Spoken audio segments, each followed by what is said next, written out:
as a boyfriend because this is the kind of people that you attract because you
Stanley came to a set of 2 open. This was not the correct way to the meeting room, and Stanley knew it perfectly well.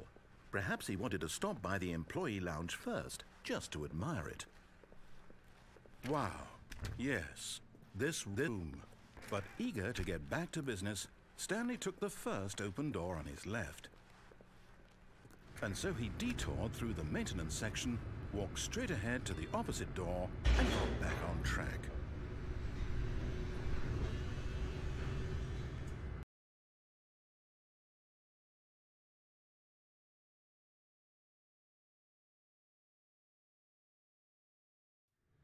But Stanley didn't want to go back to the office.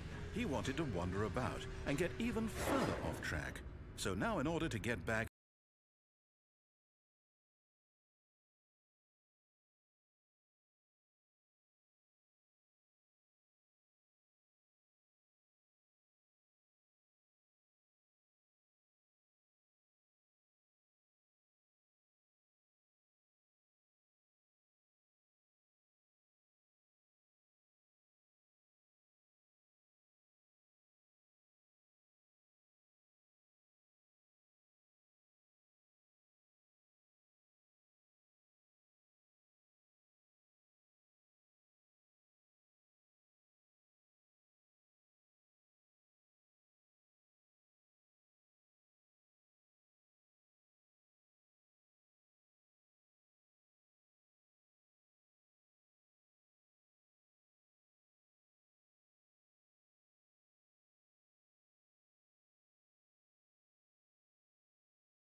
When Stanley came to a set of two open, this was not the correct way to the meeting room, and Stanley knew it perfectly well.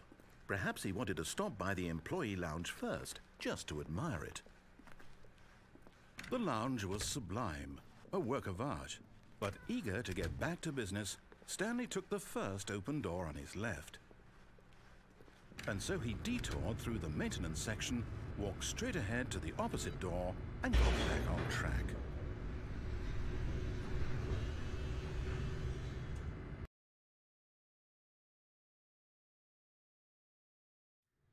But Stanley didn't want to go back to the office. He wanted to wander about and get even further off track. So now in order to get back, he needed to go, from here it's, left.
moment, Stanley came to a set of two open... This was not the correct way to the meeting room, and Stanley knew it perfectly well. Perhaps he wanted to stop by the employee lounge first, just to admire it.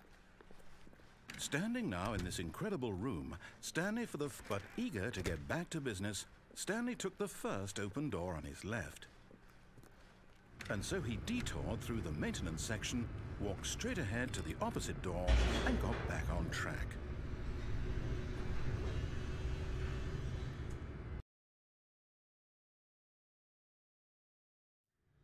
But Stanley didn't want to go back to the office. He wanted to wander about and get even further off track. So now in order to get back, he needed to go, from here it's, oh, no, it's to the right, my mistake. No, not the right. Why would I have ever said it was to the right? What was I thinking? It's clearly... Oh dear, would you hold on for a minute, please? Now, let's see. We went down, right, left, down, left, right. Yep, okay, yes. I've got it now. This story is absolutely, definitely this way. No. This isn't right at all. You're not supposed to be here yet. This is all a spoiler. Quick, Stanley, close your eyes. Okay. We just have to get back to, oh. Who am I kidding? It's all rubbish now. The whole story completely unusable. How about, rather than waste my time trying to salvage this nonsense, we'll just restart the game from the beginning. And this time, suppose we don't wander so far off track, Okay, from the top.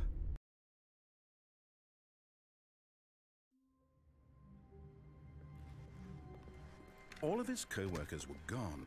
What could it mean? Stanley decided to go to the meeting room. Perhaps he had simply missed a memo.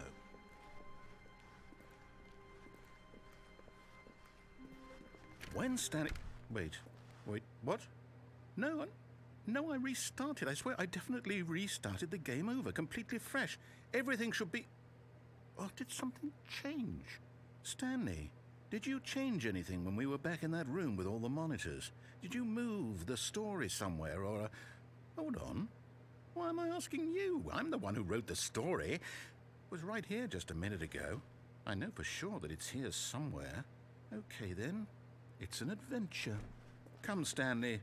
Let's find the story.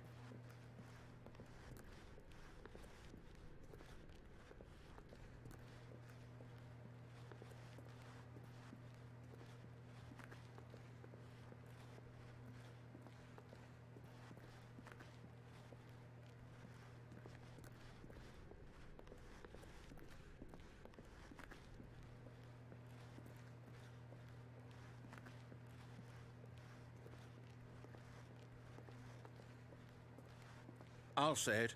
This is the worst adventure I've ever been on. I can promise you there definitely was a story here before.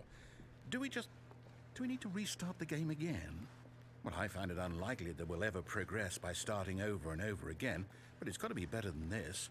Okay, let's give it a shot. Why not?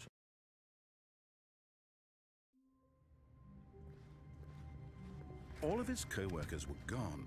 What could it mean? Stanley decided to go to the meeting room. Perhaps he had simply missed a memo.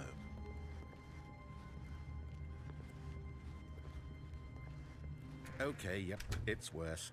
I might be remembering this wrong. It's possible the story is back where we just came from. Why don't we go back the other direction and see if we missed anything?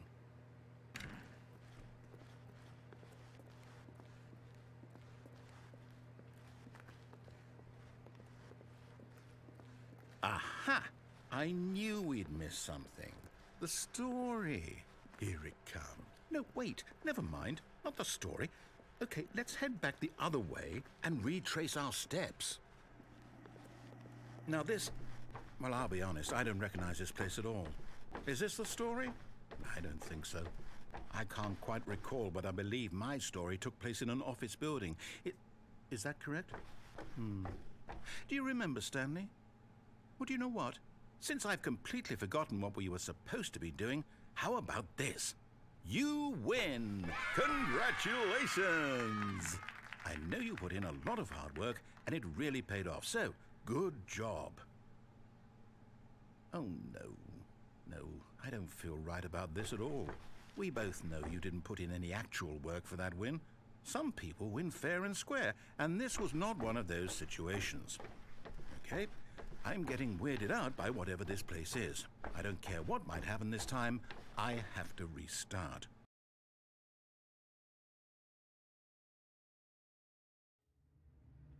All right, I've got a solution. This time, to make sure we don't get lost, I've employed the help of the Stanley Parable Adventure Line. Just follow the line. How simple is that? You see, the line knows where the story is. It's over in this direction. Onward, Stanley, to destiny. Though, here's a thought. Wouldn't wherever we end up be our destination, even if there's no story there?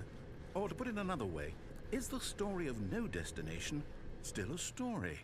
Simply by the act of moving forward, are we implying a journey such that a destination is inevitably conjured into being via the very manifestation of the nature of life itself? Whoa. Hang on. That got a bit weird back there. Well, I'd like to apologize. Not sure where I was going with all that. You know what?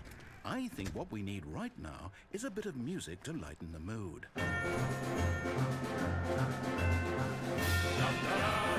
Wait, cut the music. Go back and look at that fern. Wait, what? We're back at the office? No. Line, you do know we're looking for the Stanley Parable, right? The story? Oh, no, not again. Line, how could you have done this to us? And after we trusted you, after everything we've been through, you... Oh, I can't take this anymore. To hell with it. Restart.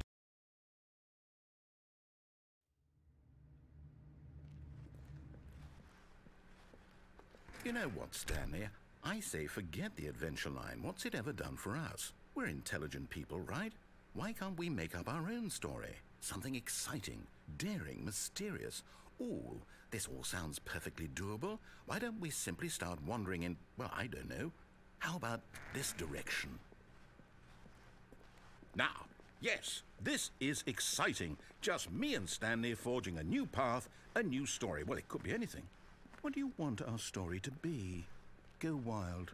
Use your imagination. Whatever it might be, Stanley, I'm ready for it. Oh, no, not you again. Stanley, I'd also like to veto the line from having any role in our awesome new story. No lines or monitor rooms. Just don't acknowledge it, and we should be fine.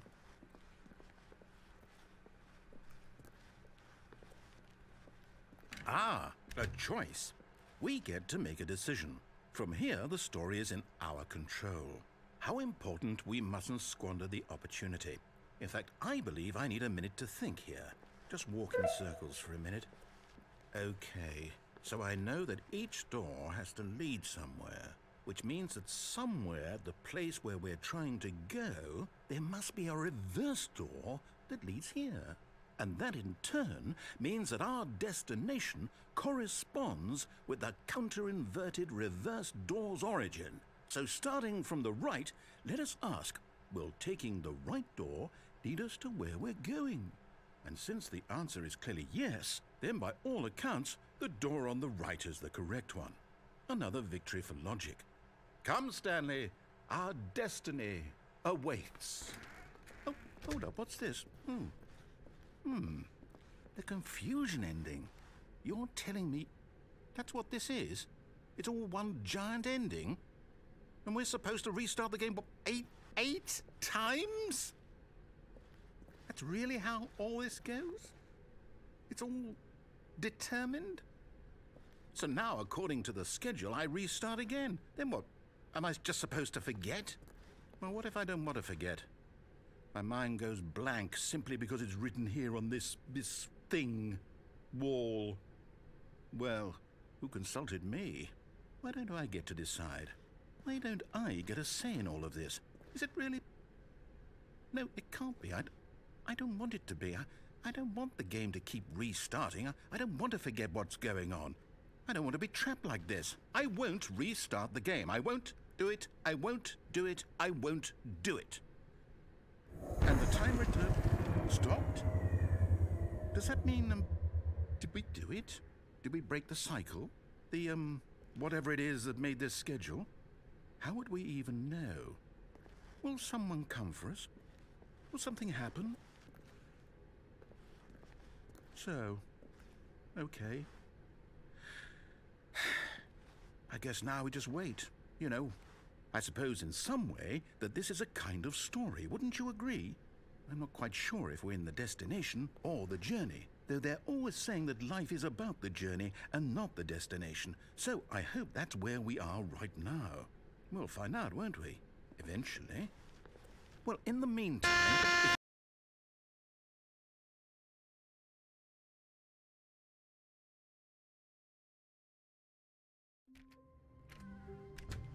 But Stanley simply couldn't handle the pressure. What if he had to make a decision? What if a crucial outcome fell under his responsibility? He had never been trained for that. No. This couldn't go anywhere except badly. The thing to do now, Stanley thought to himself, is to wait. Nothing will hurt me. Nothing will break me. In here I can be happy forever. I will be happy. Stanley waited. Hours passed, then days. Had years gone by? He no longer had the ability to tell. But the one thing he knew for sure, beyond any doubt, was that if he waited long enough, the answers would come. Eventually, someday, they would arrive. Soon, very soon now, this will end. He will be spoken to. He will be told what to do. Now it's just a little bit closer. Now it's even closer. Here it comes.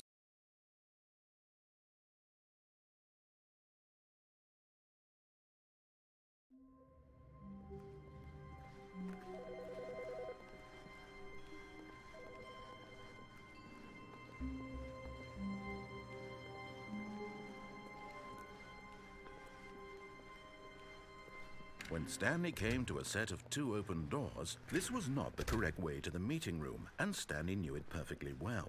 Perhaps he wanted to stop by the employee lounge first, just to admire it.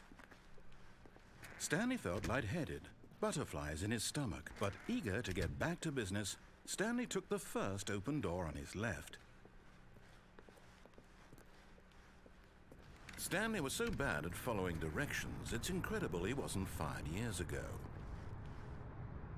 But in his eagerness to prove that he is in control of the story and no one gets to tell him what to do, Stanley leapt from the platform and plunged to his death. Good job, Stanley. Everyone thinks you are very powerful.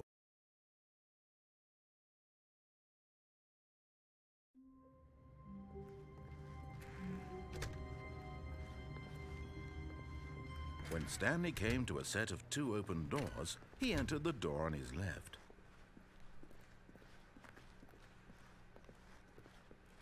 Yet there was not a single person here either. Feeling a wave of disbelief, Stanley decided to go up to his boss. Coming to a staircase, Stanley walked upstairs to his boss's office. But Stanley just couldn't do it.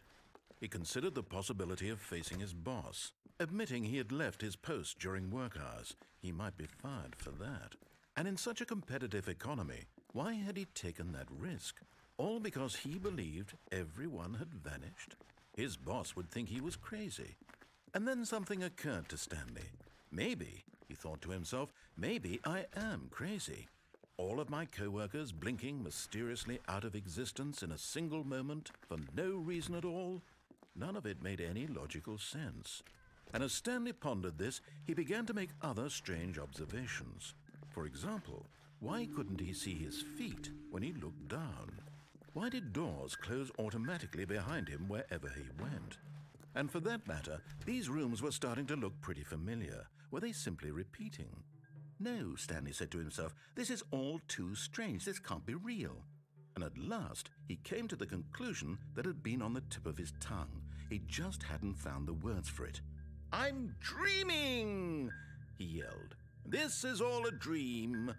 Oh, what a relief Stanley felt to have finally found an answer, an explanation. His co-workers weren't actually gone. He wasn't going to lose his job. He wasn't crazy after all. and he thought to himself, I suppose I'll wake up soon.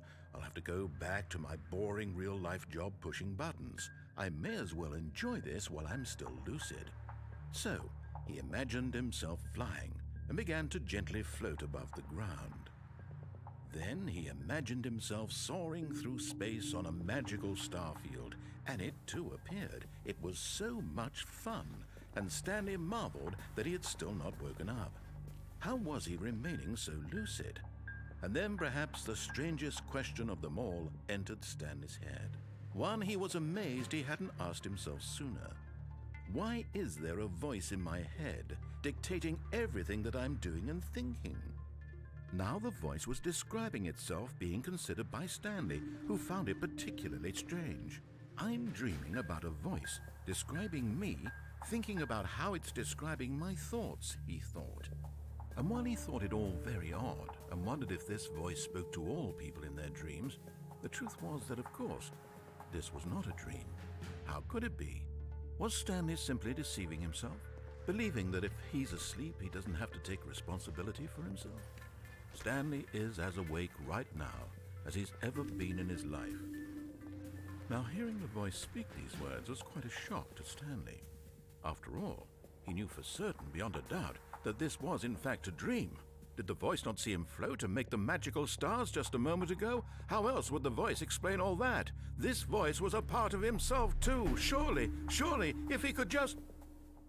He would prove it. He would prove that he was in control, that this was a dream.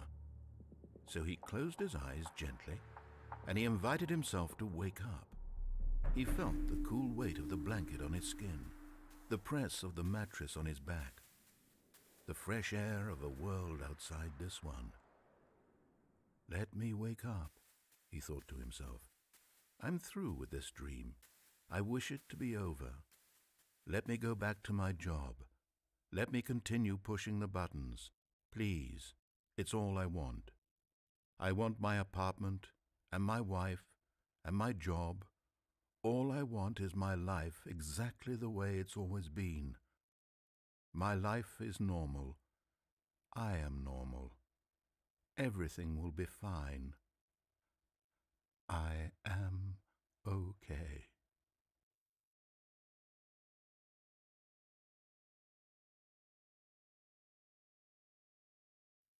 Stanley began screaming. Please, someone, wake me up. My name is Stanley. I have a boss. I have an office. I am real. Please, just someone tell me I am real. I must be real. I must be. Can anyone hear my voice? Who am I? Who am I? And everything went black.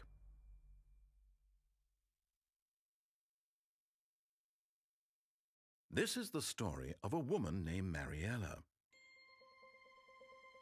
Mariella woke up on a day like any other. She arose, got dressed, gathered her belongings, and walked to her place of work. But on this particular day, her walk was interrupted by the body of a man who had stumbled through town talking and screaming to himself, and then collapsed dead on the sidewalk. And although she would soon turn to go call for an ambulance, for just a few brief moments she considered the strange man. He was obviously crazy. This much she knew. Everyone knows what crazy people look like. And in that moment, she thought to herself how lucky she was to be normal. I am sane. I am in control of my mind. I know what is real and what isn't. It was comforting to think this, and in a certain way, seeing this man made her feel better. But then she remembered the meeting she had scheduled for that day, the very important people whose impressions of her would affect her career, and by extension, the rest of her life. She had no time for this, so it was only a moment that she stood there, staring down at the body. And then she turned and ran.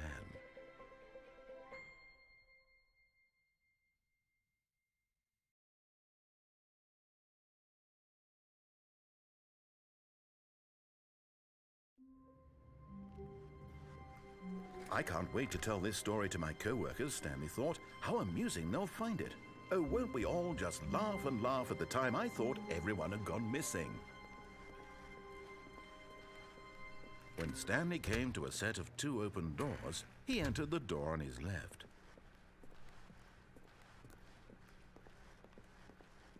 Yet there was not a single person here either. Feeling a wave of disbelief, Stanley decided to go up to his boss's office. Coming to a staircase, Stanley walked upstairs to his boss's office.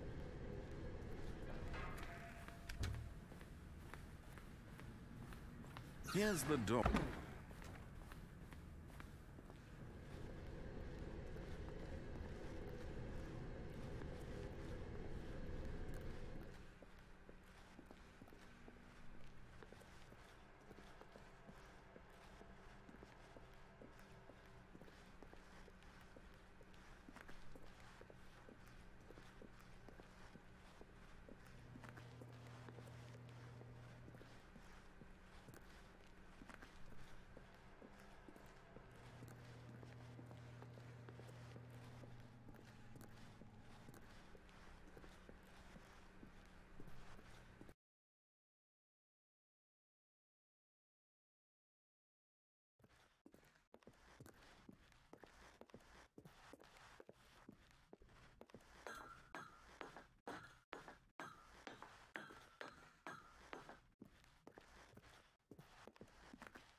Stanley had never seen the office this brightly lit. Was it a sign of something? He hoped it was. He hoped very much that it was. When Stanley came to a set of 2 open doors, he entered the door on his left. Yet there was not a single person here either.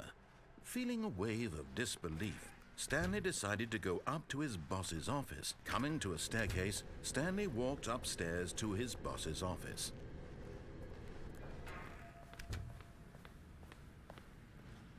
Here's the door, just go.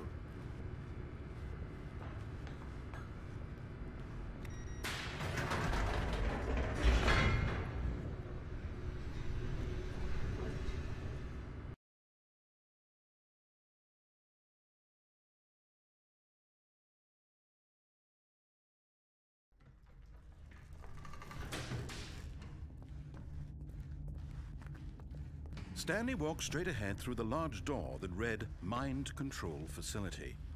Although this passageway had the word Escape written on it, the truth was that at the end of this hall, Stanley would meet his violent death.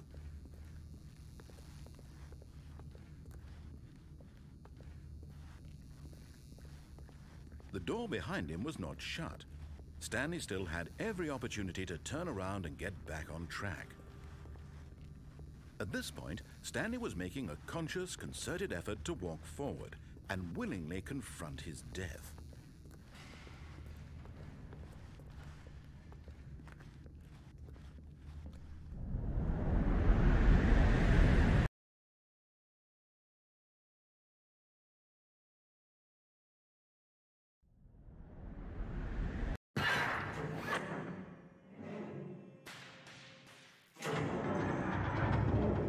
As the machine whirred into motion and Stanley was inched closer and closer to his demise, he reflected that his life had been of no consequence whatsoever. Stanley can't see the bigger picture. He doesn't know the real story, trapped forever in his narrow vision of what this world is. Perhaps his death was of no great loss, like plucking the eyeballs from a blind man. So he resigned and willingly accepted this violent end to his brief and shallow life. Farewell, Stanley.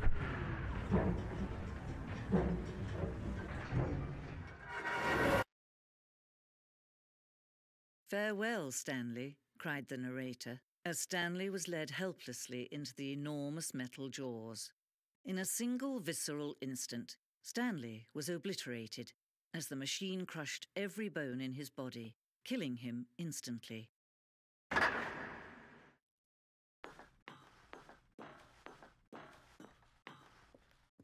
And yet it would be just a few minutes before Stanley would restart the game, back in his office, as alive as ever. What exactly did the narrator think he was going to accomplish? When every path you can walk has been created for you long in advance, death becomes meaningless, making life the same. Do you see now? Do you see that Stanley was already dead from the moment he hit start?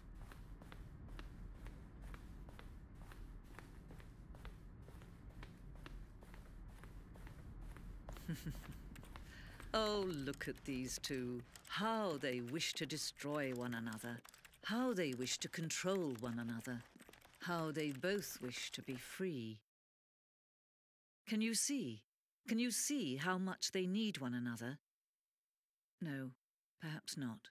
Sometimes these things cannot be seen. But listen to me.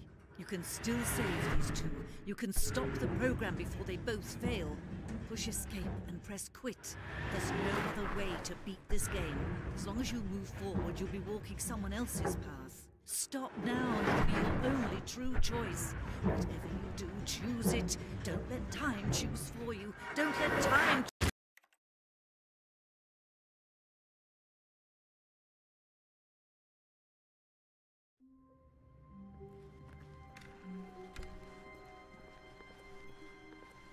When Stanley came to a set of 2 open doors, he entered the door on his left.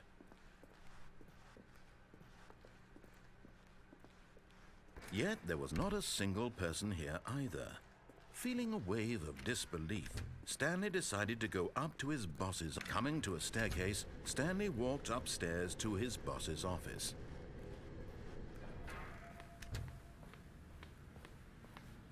Here's the door, just go.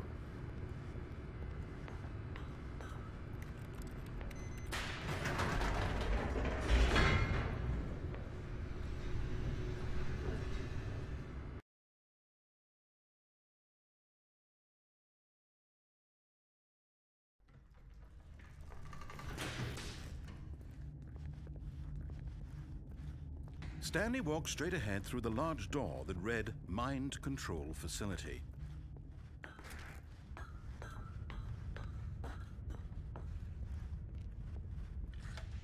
The lights rose on an enormous room packed with television screens. What horrible secret did this place hold? Stanley thought to himself. Did he have the strength to find out? Now the monitors jumped to life, their true nature revealed. Each bore the number of an employee in the building, Stanley's co-workers. The lives of so many individuals reduced to images on a screen, and Stanley, one of them, eternally monitored in this place where freedom meant nothing. This mind control facility, it was too horrible to believe. It couldn't be true. Had Stanley really been under someone's control all this time? Was this the only reason he was happy with his boring job? That his emotions had been manipulated to accept it blindly?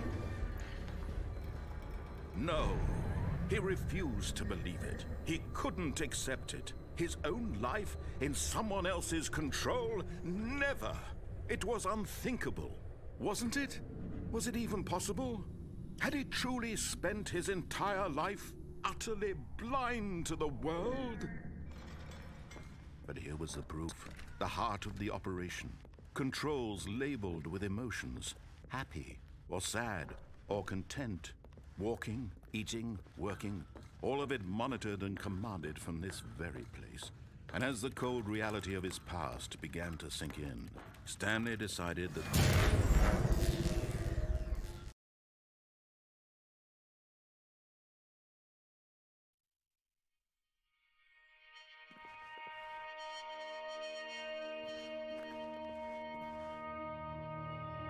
blackness and a rising chill of uncertainty. Was it over?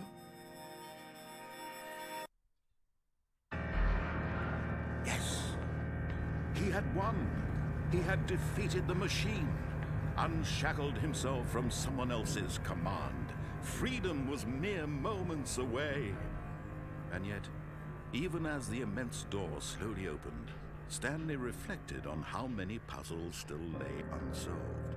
Where had his co-workers gone? How had he been freed from the machine's grasp? What other mysteries did this strange building hold? But as sunlight streamed into the chamber, he realized none of this mattered to him, for it was not knowledge or even power that he had been seeking, but happiness.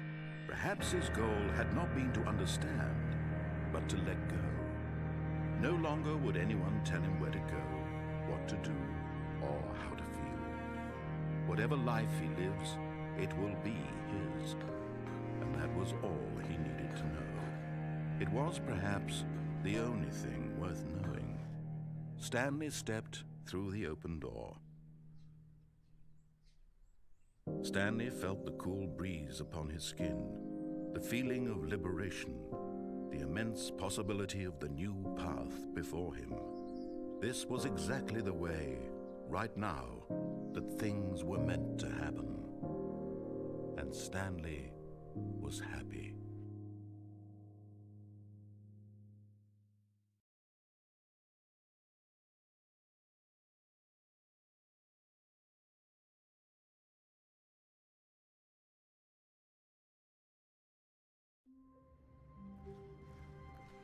A soft wind blew outside and perhaps rain started, and if it did, it stopped shortly after.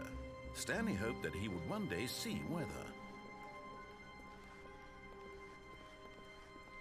When Stanley came to a set of 2 open doors, he entered the door on his left.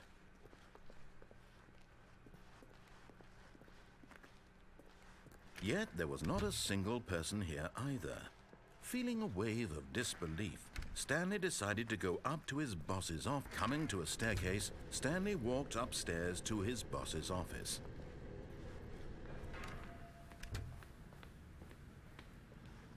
Here's the door, just go.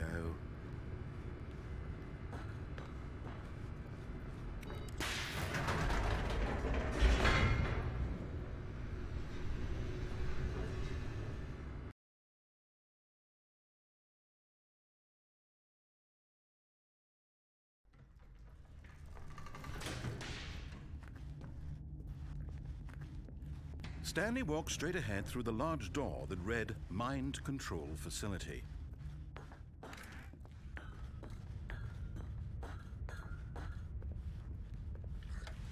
The lights rose on an enormous room packed with television screens. What horrible secret did this place hold? Stanley thought to himself. Did he have the strength to find out?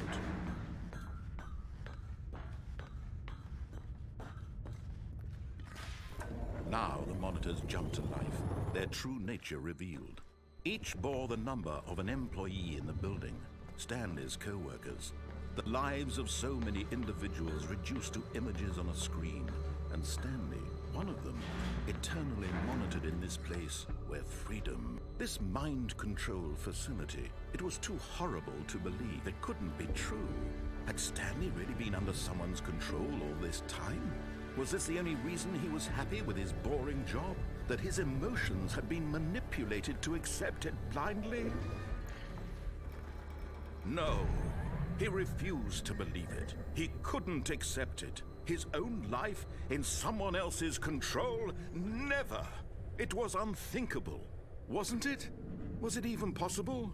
Had he truly spent his entire life utterly blind to the world?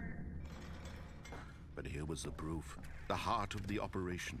Controls labeled with emotions, happy or sad or content. Walking, eating, working, all of it monitored and commanded from this very place. And as the cold reality of his past began to sink in, Stanley decided that this machine... Oh, Stanley, you didn't just activate the controls, did you? After they kept you enslaved all these years, you go and you try to take control of the machine for yourself. Is that what you wanted? Control? Oh, Stanley, I applaud your effort, I really do. But you need to understand, there's only so much that machine can do. You were supposed to let it go, turn the controls off, and leave. If you want to throw my story off track, you're going to have to do much better than that. I'm afraid you don't have nearly the power you think you do. For example, and I believe you'll find this pertinent, Stanley suddenly realized he had just initiated the network's emergency detonation system. In the event that this machine is activated without proper DNA identification, nuclear detonators are said to explode, eliminating the entire complex. How long until detonation then? Let's say, 2 minutes. Ah, now this is making things a little more fun, isn't it, Stanley? It's your time to shine. You are the star. It's your story now. Shape it to your heart's desires. Oh, this is much better than what I had in mind. What a shame we have so little time left to enjoy it. Mere moments until the bomb goes off. But what precious moments each one of them is. More time to talk about you, about me, where we're going, what all this means. I barely know where to start. What's that? You'd like to know where your co-workers are? A moment of solace before you're obliterated? All right, I'm in a good mood. You're gonna die anyway. I'll tell you exactly what happened to them. I erased them. I turned off the machine. I set you free. Of course, that was merely in this instance of the story. Sometimes when I tell it, I simply let you sit there in your office forever, pushing buttons endlessly and then dying alone.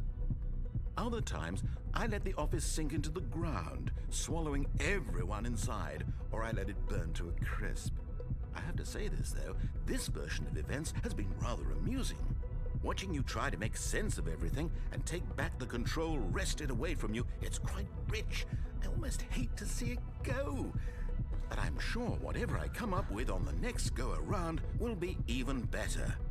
My goodness, only 34 seconds left. But I'm enjoying this so much. You know what? To hell with it. I'm going to put some extra time on the clock. Why not? These are precious additional seconds, Stanley. Time doesn't grow on trees. Oh dear me, what's the matter, Stanley? Is it that you have no idea where you're going or what you're supposed to be doing right now? Or did you just assume when you saw that timer that something in this room was capable of turning it off? I mean, look at you. Running from button to button, screen to screen, clicking on every little thing in this room. These numbered buttons, no, these colored ones. Or maybe this big red button, or this door. Everything, anything, something here will save me. Why would you think that, Stanley? That this video game can be beaten? Won? Solved? Do you have any idea what your purpose in this place is? Stanley, you're in for quite a disappointment. But here's a spoiler for you. That timer isn't a catalyst to keep the action moving along. It's just seconds ticking away to your death. You're only still playing instead of watching a cutscene because I want to watch you for every moment that you're powerless. To see you made humble. This is not a challenge. It's a tragedy. You wanted to control this world, that's fine. But I'm going to destroy it first, so you can't. Take a look at the clock, Stanley. That's 30 seconds you have left to struggle. 30 seconds until a big boom and then nothing. No ending here, just you being blown to pieces. Will you cling desperately to your frail life, or will you let it go peacefully? Another choice. Make it count. Or don't. It's all the same to me, all a part of the joke. And believe me, I will be laughing at every second of your inevitable life from the moment we fade in until the moment I say, happily ever up.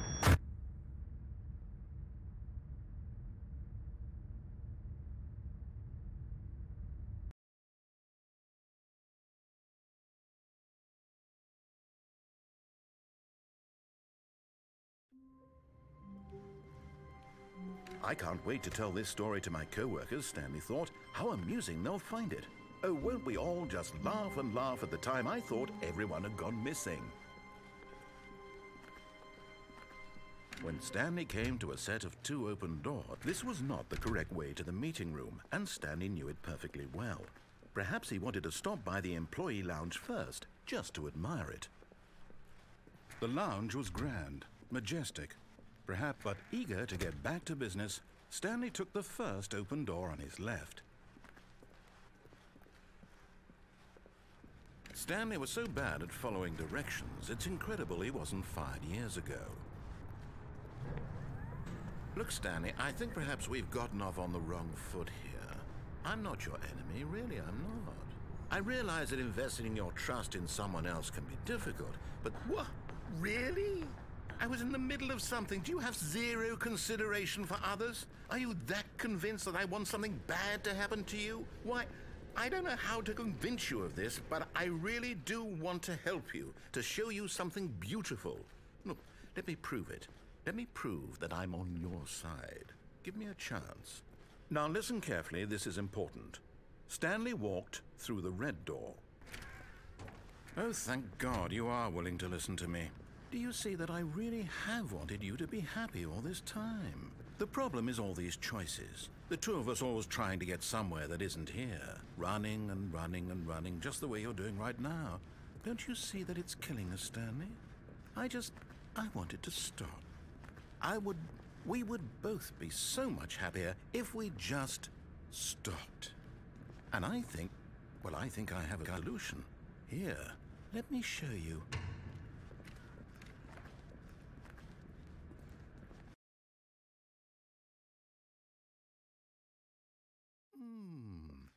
What do we want? What are we looking for? Here. Yes. Oh, it's beautiful. No, wait. Where are you going? If we just stay right here... Oh, no. Stay away from those stairs. If you hurt yourself, if you die, the game will reset. We'll lose all of this. Please, no, Stanley, let me stay here. Don't take this from me. No! No. No, what are you doing, Stanley? Please, I'm asking you not to take this away from me. I can't go back to what I was before. If you die, we'll both go back. Why are you doing this? Stanley? My God. Is this really how much you dislike my game? That you'll throw yourself from this platform over and over to be rid of it? You are literally willing to kill yourself to keep me from being happy. Am I reading the situation correctly? Or maybe you're just getting a kick out of it. I don't know anymore. I just wanted us to get along. But I guess that was too much to ask. It looks like you wanted to make a choice after all.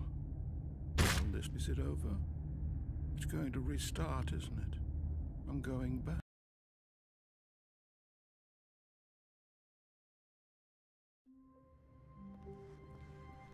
Stanley knew the office layout like the back of his hand.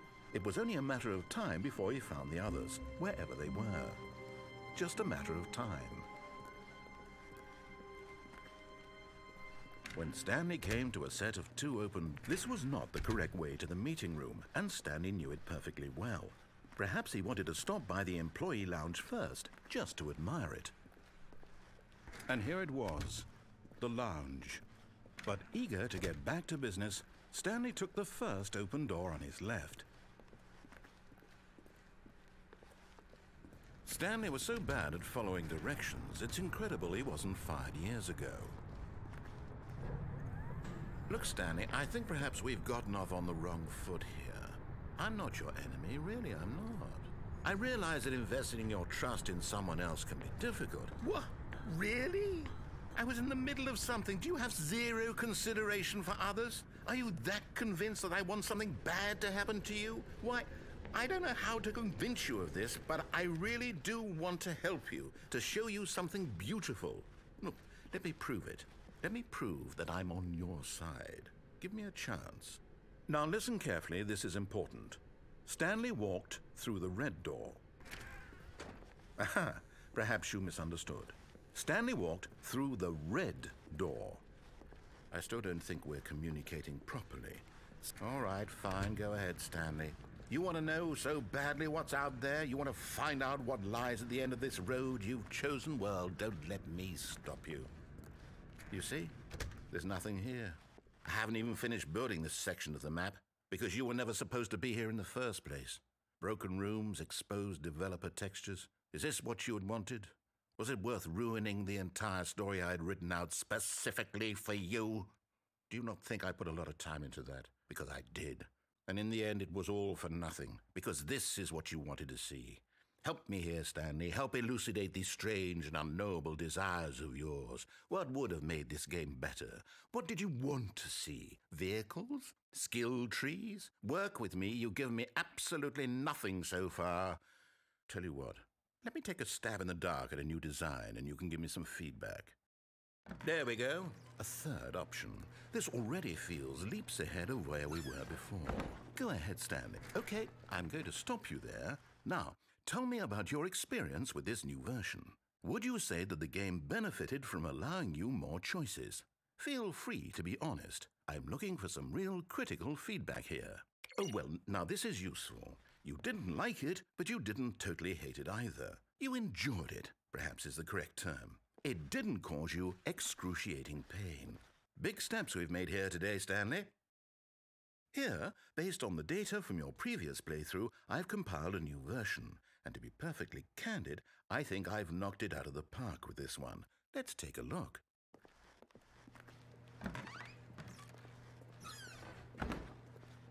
Now, would you say that competitive leaderboard helped you feel motivated to keep walking through doors? Again, honest answers, please. Hey, I nearly forgot. I've got a prototype of a new game I've been working on, and now would be a lovely opportunity to give it some playtesting. You wouldn't mind taking a look at it, would you? Perfect. Let me boot it up. In this game, the baby crawls left towards danger. You click the button to move him back to the right, and if he reaches the fire, you fail. It's a very meaningful game, all about the desperation and tedium of endlessly confronting the demands of family life. I think the art world will really take notice.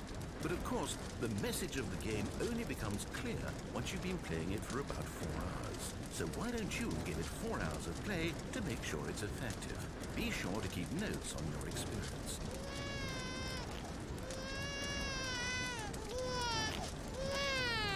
You heartless bastard. Did you do it because you hate babies or purely to spite me? Because if it's the latter, well, I don't know what to do. I'm completely out of ideas. I can't think of a single thing that might improve the experience for me. I'm not even going to try. I'm out, I'm done. It's over. Thank you for playing. Your input was extremely valuable. Oh, hey, since my game was so awful, why don't we play someone else's game, just to ease the pain? Let's see. What do we have here? Yes, this seems like it'll work. Let's give it a shot.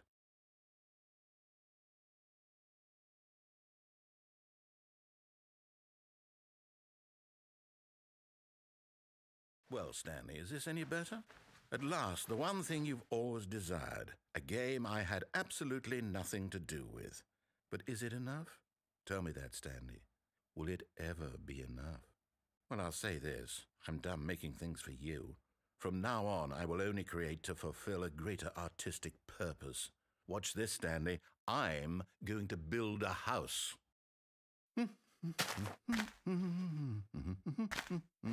This will go here, no, here, and then...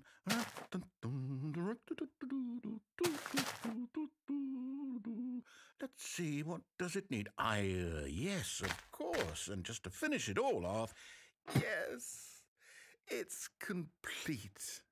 I made this, Stanley. Look at it.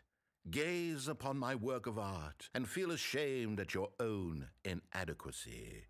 Ah, but you've only seen it from the outside. You've only gotten half the experience. Please, step inside and make yourself comfortable. Isn't it grand? Isn't it perfect? It could only be better if... Wait, that's it. We must rebuild it out of diamond. Diamond everything. Yes, yes, yes. Come along, Stanley. We have to go mining. Oh, my. It looks like it's going to get a bit dark. Have you brought a light? Oh, no, no, no, no, no. This is far more open-ended than I had in mind. I'm looking for something more narrow and linear. Something that makes you feel utterly irrelevant. This won't do at all. 1 out of 5. Even the diamonds couldn't save this one. Okay, new game.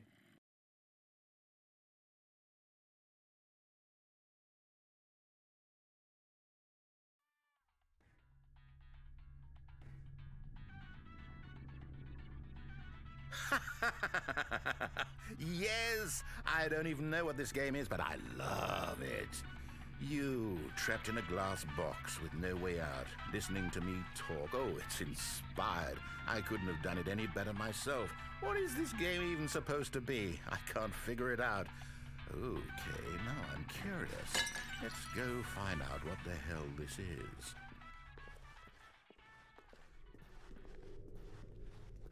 Oh, it's a puzzle. Critical thinking, Stanley.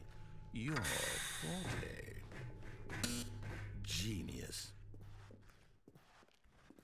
No, actually, you know what? I think that's plenty. I really don't care much to see you stuck.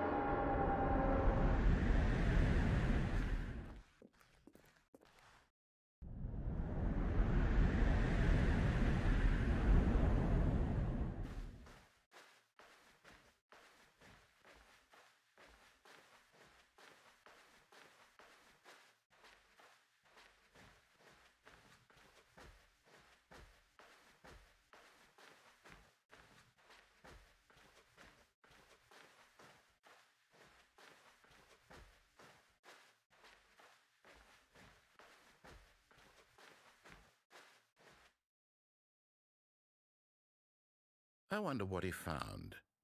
If what he wanted was to be the leading man in his own story, well, perhaps he's gotten it, down in wherever he is right now. I wonder if he's happy with his choice, and if he's learned the heavy cost that comes with it. He'll understand soon what I was trying to tell him. He needs me. Someone who will wrap everything up at the end, to make sense out of the chaos and the fear and the confusion. That's who I am. That is what I mean to this world. Oh, yes. Yes, I'll be back. There's no other way. Once this ends, after it all comes to a close, then I'll be back. The end will be here soon. Very soon. I can wait.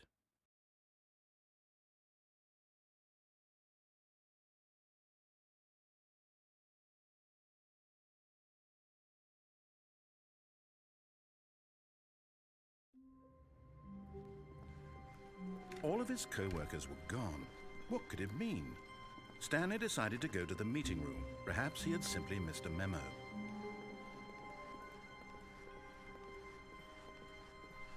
When Stanley came to a set of 2 open... This was not the correct way to the meeting room, and Stanley knew it perfectly well. Perhaps he wanted to stop by the employee lounge first, just to admire it. It was okay. But eager to get back to business, Stanley took the first open door on his left. Stanley was so bad at following directions, it's incredible he wasn't fired years ago. Look, Stanley, I think perhaps we've gotten off on the wrong foot here.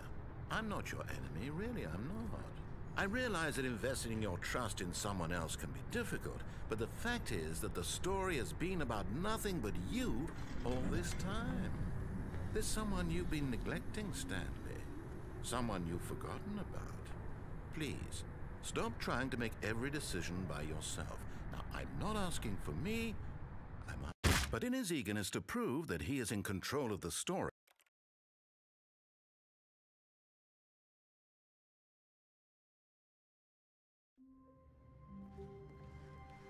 all of his co-workers were gone.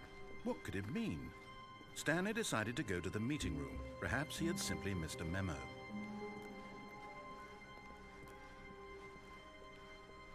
When Stanley came to a set of 2 open... This was not the correct way to the meeting room, and Stanley knew it perfectly well. Perhaps he wanted to stop by the employee lounge first, just to admire it. It was okay. But eager to get back to business, Stanley took the first open door on his left. Stanley was so bad at following directions, it's incredible he wasn't fired years ago. Look, Stanley, I think perhaps we've gotten off on the wrong foot here. I'm not your enemy, really, I'm not. I realize that investing your trust in someone else can be difficult, but the fact is that the story has been about nothing but you all this time. There's someone you've been neglecting, Stanley. Someone you've forgotten about. Please, stop trying to make every decision by yourself. Now, I'm not asking for me, I'm asking for her. This is it, Stanley. Your chance to redeem yourself, to put your work aside, to let her back into your life. She's been waiting. That's her, Stanley.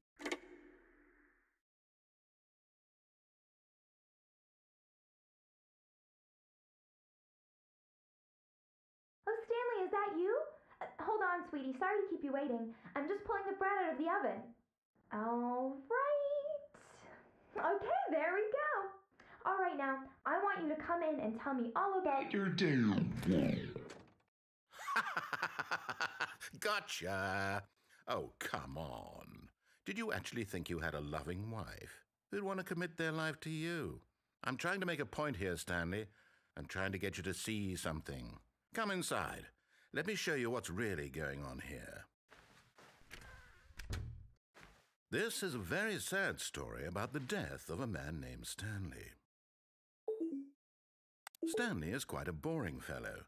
He has a job that demands nothing of him, and every button that he pushes is a reminder of the inconsequential nature of his existence. Look at him there, pushing buttons, doing exactly what he's told to do. Now he's pushing a button. Now he's eating lunch. Now he's going home. Now he's coming back to work. One might even feel sorry for him, except that he's chosen this life. But in his mind, he can go on fantastic adventures. From behind his desk, Stanley dreamed of wild expeditions into the unknown, fantastic discoveries of new lands. It was wonderful. And each day that he returned to work was a reminder that none of it would ever happen to him. And so he began to fantasize about his own job. First, he imagined that one day while at work, he stepped up from his desk to realize that all of his co-workers, his boss, everyone in the building had suddenly vanished off the face of the earth. The thought excited him terribly.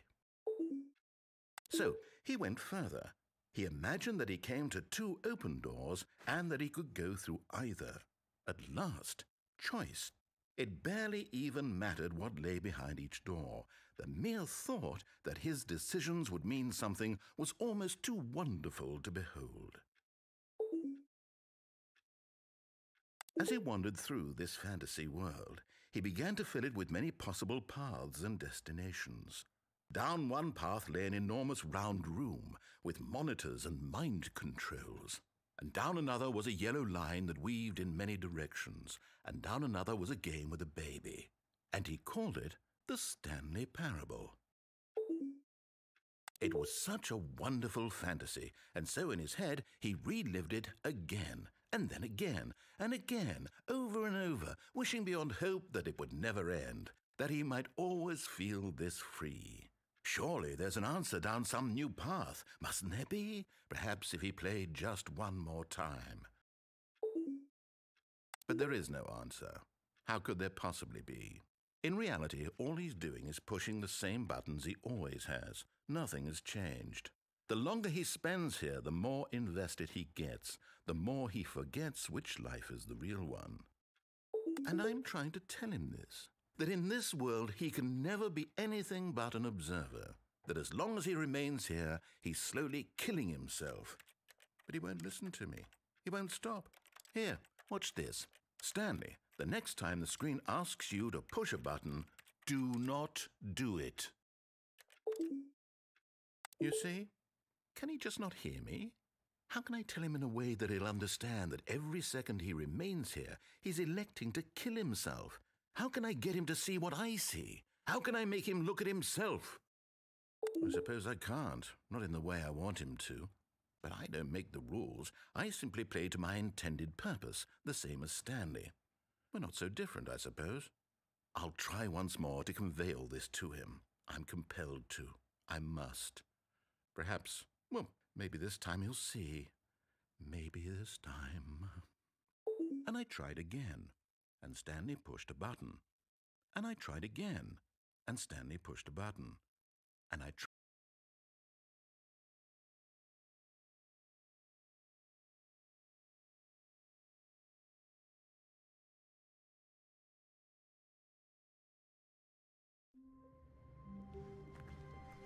How long was I sitting there? Stanley wondered to himself. Minutes? Days? Centuries? Did something crucial happen while my senses were turned? He made a note to be more careful with time from when Stanley came to a set of 2 open. This was not the correct way to the meeting room, and Stanley knew it perfectly well. Perhaps he wanted to stop by the employee lounge first, just to admire it. It was okay. But eager to get back to business, Stanley took the first open door on his left. Stanley was so bad at following directions, it's incredible he wasn't fired years ago. Look, Stanley, I think perhaps we've gotten off on the wrong foot here. I'm not your enemy, really, I'm not. I realize that investing your trust in someone else can be difficult, but the fact is that the story has been about nothing but you all this time. There's someone you've been neglecting, Stanley. Someone you've forgotten about.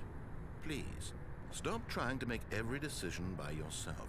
Now, I'm not asking for me, I'm asking for her. This is it, Stanley.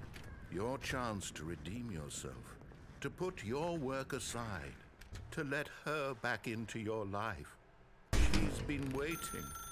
That's her, Stanley. Oh, no, you can't. Did you just unplug the phone? No, that wasn't supposed to be a choice. How did you do that? You actually chose incorrectly?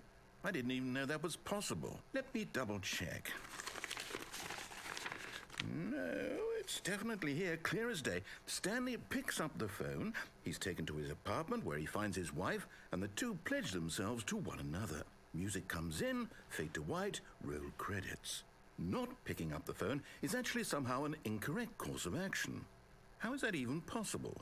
None of these decisions were supposed to mean anything. I don't understand. How on earth are you making meaningful choices? What did you... Wait a second. Did I just see... No, that's not possible. I can't believe it. How had I not noticed it sooner? You're not Stanley. You're a real person. I can't believe I was so mistaken. This is why you've been able to make correct and incorrect choices. And to think I've been letting you run around in this game for so long. If you'd made any more wrong choices, you might have negated it entirely. It's as though you completely ignored even the most basic safety protocol for real-world decision-making. Or did you not grasp the severity of the situation? Well, I won't have that kind of risk on my watch.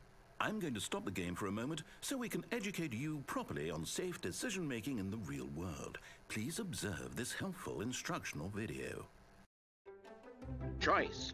It's the best part of being a real person, but if used incorrectly can also be the most dangerous. For example, in this scenario, a hypothetical real person named Stephen has a choice. He could spend years helping improve the quality of life for citizens of impoverished third world nations. Or he could systematically set fire to every orphan living in a 30-kilometer radius of his house. Which choice would you make?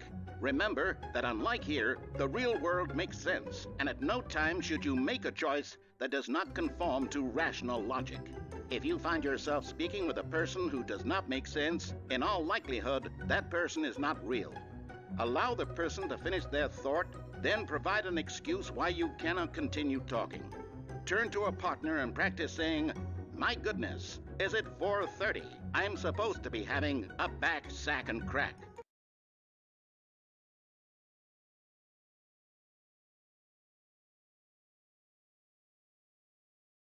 Excellent. Making choices on a regular basis is the best part to a healthy decision-making process. Most medical professionals recommend making at least 8 choices per day. Do you make more than 8? Less?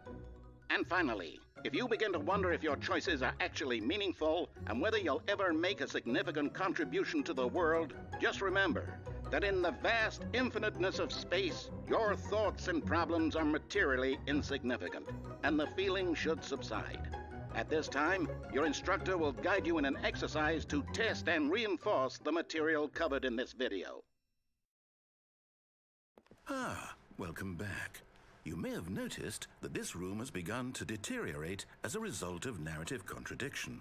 But not to worry. Now that you're properly informed on good decision-making, we're going to revisit a choice you made just a few minutes ago and see what the correct thing to do would have been. This way, please.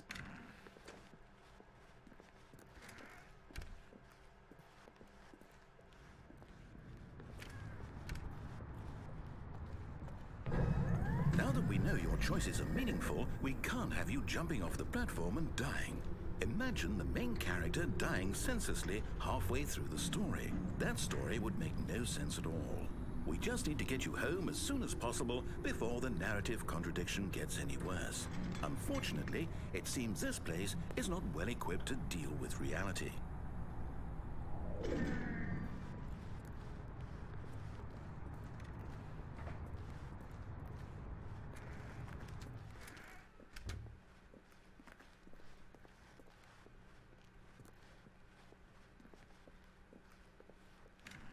Almost there.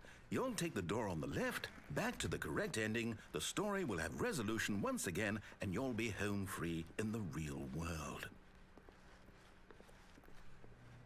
Now remember, all you need to do is behave exactly as Stanley would. That means choosing responsibly and always putting the story first. I'm quite sure you'll be up to the task. Just follow my lead and you'll be fine. All right. When Stanley came to a set of 2 open doors, he entered the door on his left. No! Why did you do that? Quickly, hurry back in the other direction. Perhaps we're not too late.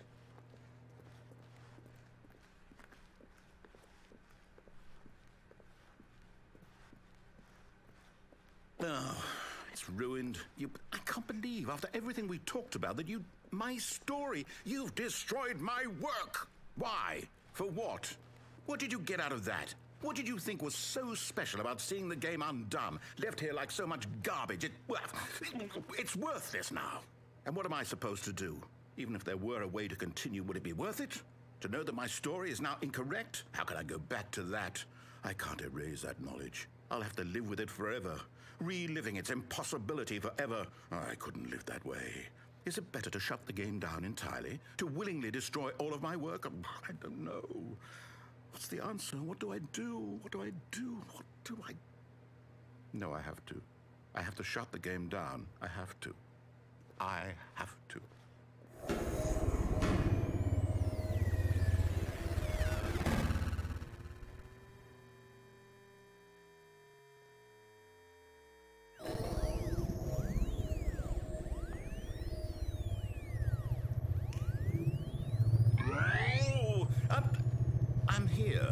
I'm still here in this pile of rubbish, with you who thought you were so clever. Now look where we are. My entire game is destroyed. It was the only thing in the world that was mine, and you've run it into the ground. What, did you think that would be funny? You just had to see? Didn't I impress upon you how important it was to be like Stanley? He actually knows how to do what I tell him to. He understands that if I say to do something, there's a damn good reason for it. That thought hadn't even occurred to you, had it? That there's a world outside of you? You're a child. Oh, my story. If you'd just gone through the door on the left, you would have seen it. There was a whole underground facility. You would have destroyed it and been victorious. It would have been so perfect. I worked so hard on it. I tried so hard. Behave exactly as Stanley would. That means choosing responsibly and always putting the story first. I'm quite sure you'll be up to the task. Just follow my lead and you'll be fine. All right. When Stanley came to a set of 2 open doors, he entered the door on his left.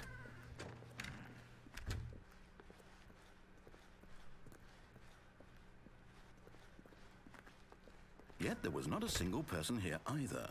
Feeling a wave of disbelief, Stanley decided to go up to his boss's office, hoping he might find... Coming to a staircase, Stanley walked upstairs to his boss's office.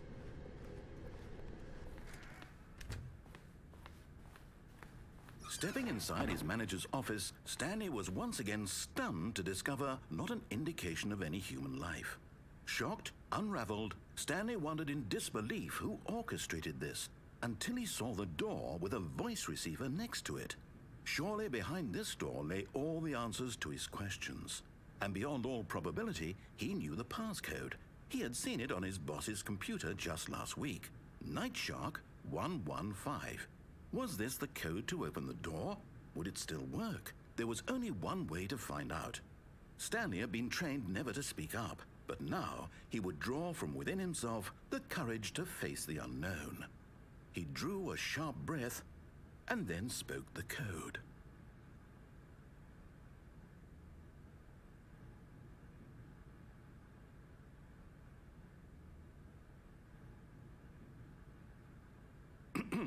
Stanley spoke the code. Night Shark 115. He spoke it into the receiver, right there on the wall.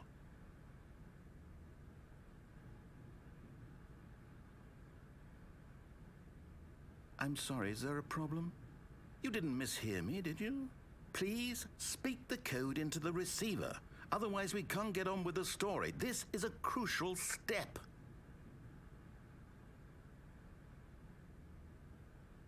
Okay, fine, you're not going to do it, but you know what? It's pretty humiliating to bring you this far, only for you to suddenly decide you have better things to do. I asked you for this one single thing, for your respect. The kind of respect Stanley shows for his choices. He knows what it means to take a story seriously. If you didn't want to see what I had to show you, then why did you come here? You had a choice, you know. You could have gone through the door on the right. You could have done whatever the hell you wanted over there. Why did you come this way? Speak. Say something to me. Explain yourself, you coward. When Stanley came to a set of two open doors, he entered the door on his left. Stanley? Hello? Are you... Is everything okay? Stanley, please. I need you to make a choice. I need you to walk through the door. Are you listening to me? Can you hear me? Is everything all right? Stanley, this is important. The story needs you. It needs you to make a decision. It cannot exist without you. Do you understand me? Whatever choice you make is just fine. They're both correct. You cannot be wrong here. We can work together. I'll accept whatever you do. I simply need you to take that step forward, please. Choose. Do something. Anything. This is more important than you can ever know. I need this. The story needs it. So, you hear me? Are you there? Are you listening to this? Stanley, are you there? Okay. It's okay, I can wait. You need time to decide.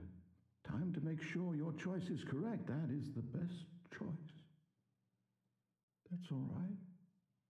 I'll wait for you to decide what's the right thing to do. Take as much time as you need.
Hi there.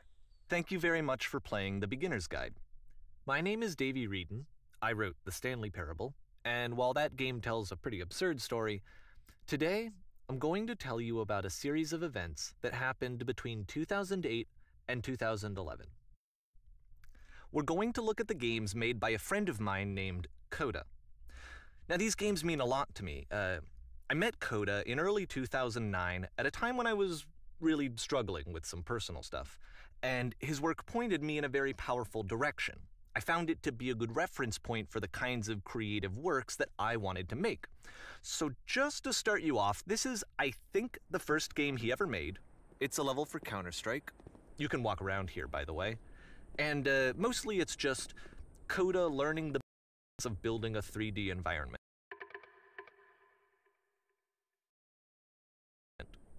But what I like is that even though he starts from the simple aesthetic...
Hi there. Thank you very much for playing the Beginner's Guide. My name is Davey Reedon. I wrote the Stanley Parable, and while that game tells a pretty absurd story, today I'm going to tell you about a series of events that happened between 2008 and 2011. We're going to look at the games made by a friend of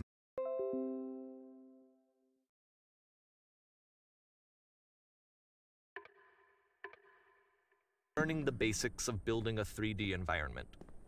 But what I like is that even though he starts from the simple aesthetic of a desert town, he then scatters these colorful abstract blobs and impossible floating crates around the level. And of course, it destroys the illusion that this actually is a desert town, and instead this level becomes a kind of calling card from its creator. It's like a reminder that this video game was constructed by a real person. And it kind of makes you wonder, what was going through his head as he was building this? This is what I like about all of Coda's games.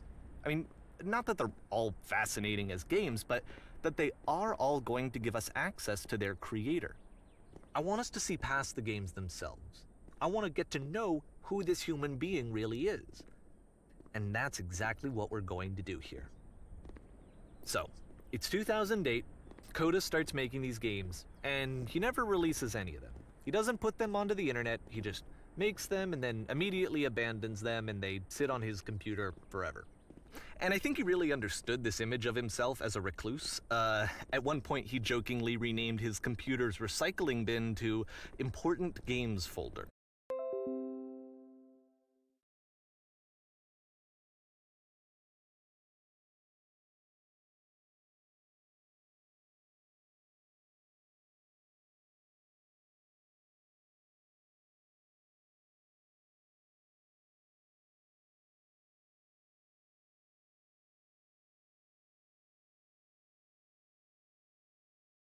One of the more generic games you'll see from Coda.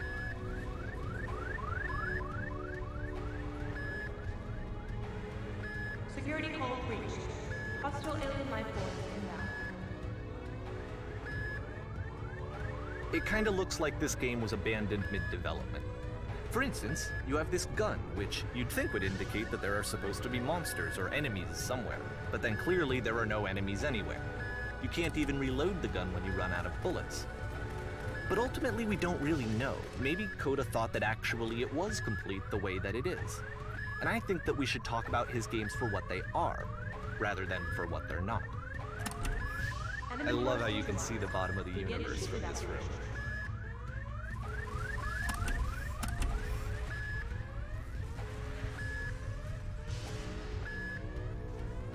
Apparently this space station has a labyrinth on it. Sure, I don't know. There's really no reason for it that I've ever been able to discern, so in the interest of time, I'm just gonna skip you on past it. Okay, this is the part that's interesting. The game has this narrative about the whisper machine and how it has to be turned off, and then you get to the engine room. Hey, you there, in the engine room. You could save us all. That beam is powering the whisper machine. We could disrupt it by introducing a great enough heat signature. If your body could stop the beam. It's so much to ask, but for all of our lives, would you do it? Could you give yourself?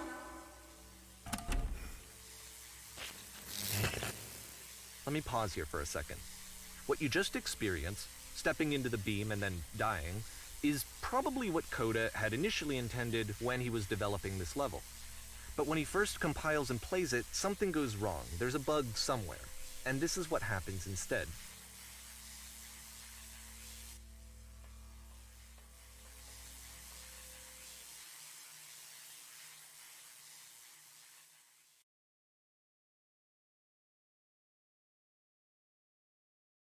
The beam causes you to start floating. And this is an important moment for him. Because yes, this is... Yep, in this game you can only walk backwards.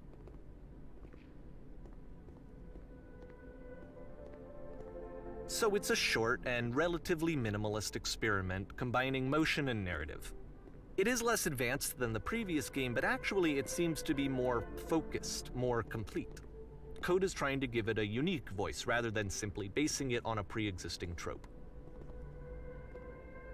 It's a short little thought, it says what it wants to say, and then